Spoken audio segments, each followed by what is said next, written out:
चलिए बच्चों, आज हम लोग कारक में को चिन्ह का प्रयोग। अक्सर बार को दो जगह प्रयोग होता है, याद रखना है। कारक में दो जगह को चिन्ह का प्रयोग किया गया है, एक कर्म कारक में और दूसरा संप्रदान कारक में। जब आप पढ़ते हैं कर्ता ने कर्म को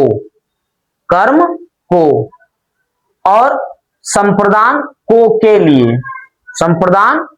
के लिए, यह कारक की विभक्ति चिन्ह के अंतर्गत में आता है। तो जब चिन्ह एक जैसा है और परिभाषा भी अलग है, भेद अलग है और चिन्ह एक जैसा मिल रहा है, इसका प्रयोग भी अलग होगा। तो प्रयोग को समझते हैं, वो भी एकदम शॉर्ट तरीके में जानेंगे कि भाई को का प्रयोग कैसे होता है। अब देखिए, यहां मैंने लिखा कि राम ने श्याम को बुलाया। जब कर्ता, यहां पर कर्ता राम है, राम के द्वारा बुलाने का क्रिया किया जा रहा है। क्या किया जा रहा है? क्रिया क्या है? बुलाना। तो बुलाने की क्रिया में किसको बुलाया जा रहा है? श्याम को। याद रखिएगा, किसको बुलाया जा रहा है? श्याम को।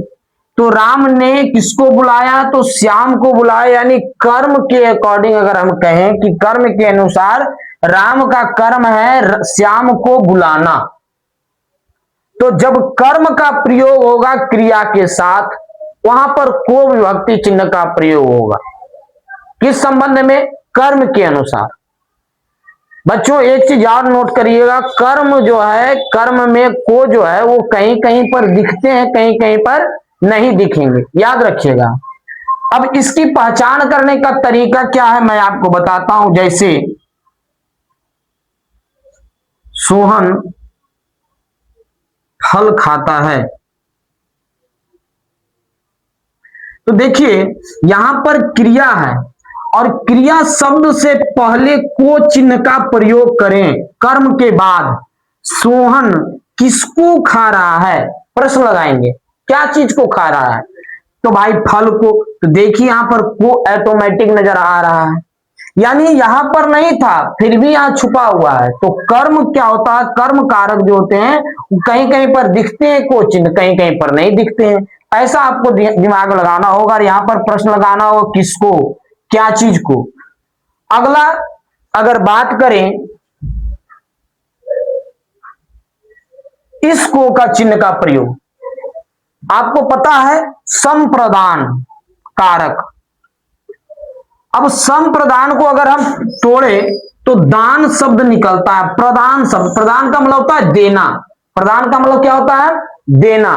तो जहां देने की क्रिया, यहां पर देखिए, देखना बच्चों, यहां पर क्या है? दो, यानी देने की क्रिया में जहां पर बोध होता है, यहां पर क्या कहा जा रहा है कि कर्ता के द्वारा किसी को कुछ देने का बोध यहां पर होता है।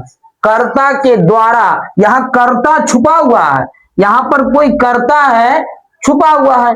आगे भी और कर्ता है, जैसे राम श्याम को, अगर कहा जाए राम श्याम को फल दिया।